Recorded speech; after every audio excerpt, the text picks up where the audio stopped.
네, 더불어민주당 민영배입니다.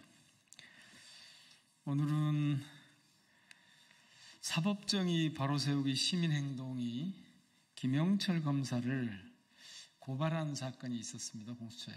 근데 공수처가 어제 무혐의 처분을 했는데요.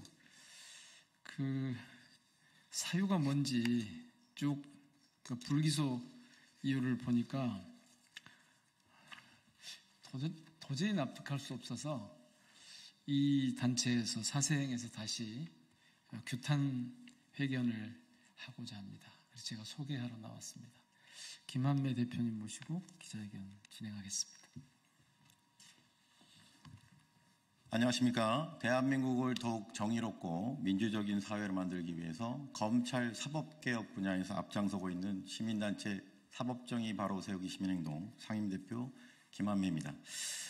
의원님께서 소개하셨듯이 저희 단체에서 김영철 검사에 대해서 법정 진술을 사전에 연습시키는 등 검찰이 원하는 방향으로 수사 결과를 도출하기 위해서 장시호에게 그러한 잘못된 그런 검찰권의 남용에 대해서 저희가 3차례에 걸쳐서 고발을 한 바 있습니다. 지난 5월에. 그런데 잘 아시지만 공수처가 설립된 취지가 검찰의 제 식구 감싸기를 타파하기 위해서 그러한 검사가 검사를 봐주기 하는 그런 폐단을 악습을 그것을 없애기 위해서 생겨난 것이 바로 공수처인데, 공수처가 자신 스스로가 설립 취지를 몰각시키는 행위를 하고 말았습니다. 검사의 비리 범죄 혐의에 대해서 고발한 사건에 대해서 검찰 스스로가 제 식구 감싸기 하는 것을 공수처가 반복하는 그러한 일이 벌어졌습니다. 이에 대해서 고발인으로서 불기소 이유서를 검토한 이후에 그 주요 내용에 대해서 국민과 언론에 공유를 할 필요가 있어서 금일 민영배 의원님과 함께 기자회견을 하게 되었습니다. 먼저 기자회견 낭독 후에 구체적인 질문이 있으면 기자회견 낭독 이후에 백브리핑룸으로 이동해서 바깥에서 질의응답을 진행하도록 하겠습니다. 그러면 지금으로부터 공수처의 김영철 검사 불기소 처분을 규탄하는 기자회견문을 낭독하도록 하겠습니다. 기자회견문. 공수처는 검찰 이중대인가? 공수처의 노골적인 김영철 검사 구하기 국민과 함께 강력히 규탄한다. 2024년 11월 19일 공수처는 현재 국회에서 탄핵이 진행 중인 김영철 검사에 대한 고발 사건 3건 모두에 대해 무혐의 불기소 처분했습니다. 국가 공권력인 수사의 생명은 공정성입니다. 그런데 다음에 3가지 점에서 공수처의 김영철 검사에 대한 수사는 수사의 기본 원칙을 지키지 않았습니다. 첫째, 공수처는 이 사건의 피고발인인 김영철 검사에 대한 소환조사나 장시호와의 휴대폰 통화, 카톡, 텔레그램 등 기본적인 증거조사조차 시행하지 않았습니다. 김영철 검사에 대해서는 서면조사만 시행하고 모든 피의자에 대해 통상적으로 실시하는 소환조사조차 실시하지 않았습니다. 도대체 공수처는 현직 검사, 특히 윤석열 사단이라고 불리는 찐윤 검사들에게는 한없이 관대한 겁니까? 야당 대표에 대해서는 무자비한 수백 번의 압수수색은 물론 사건에 약간이라도 관련이 되어 있다고 판단하면 주변인들에 대해 먼지털이식 수사를 불사하는 검찰인데, 공수처는 정반대로 이번 사건의 피고발인인 김영철 검사를 단 한 차례도 소환하지 않았다는 사실에 그저 놀라움을 금할 수 없습니다. 공수처의 이 사건에 대한 수사 의지가 얼마나 없었는지를 단적으로 보여줍니다.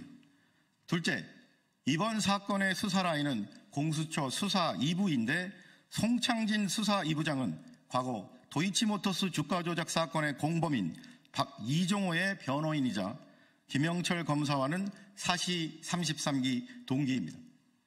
안 그래도 김영철 검사는 김건희 코바나 컨텐츠 뇌물성 협찬 사건, 김건희 도이치 파이낸스 저가 매입 사건, 삼성전자의 김건희 아크로비스타 아파트 뇌물성 전세권 설정 사건 등 김건희 여사가 고발된 비리 의혹 사건들을 한날 한시에 땡처리하듯이 면죄부를 준 소위 윤석열 처가 호위 검사로 알려질 정도로 충성파입니다. 그런 김영철 검사를 도이치모터스 사건의 공범 이종호의 변호인이었던 송창진 부장검사가 자신의 사직 선물 개념으로 자신의 사시동기인 김영철에게 무혐의 불기소를 하고 공수처를 떠난 겁니까?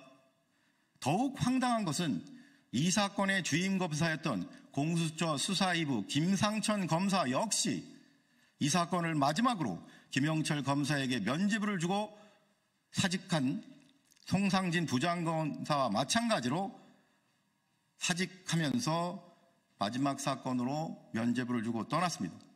공수처의 이 사건 불기소의 책임을 퇴직하는 부장검사와 주임검사에게 전가하려는 것이 아닌지 이러한 비겁한 공수처의 행태에 대해 국민과 함께 분노합니다.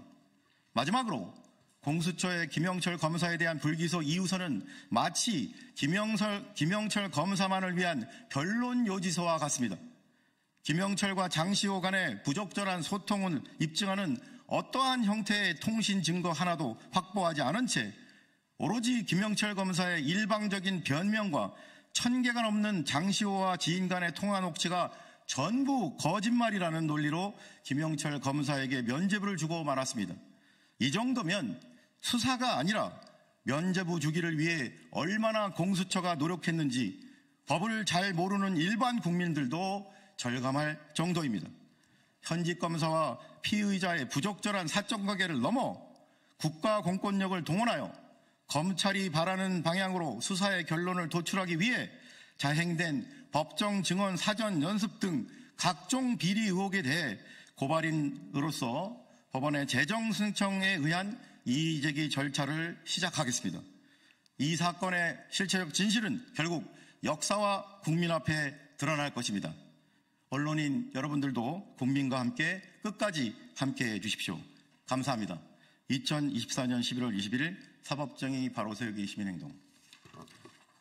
이상으로 기자회견 낭독을 마치고 불기소 이유서 내용과 관련해서 혹시 추가적인 질문이 있으시면 밖으로 이동해서 질문 받도록 하겠습니다. 네, 감사합니다.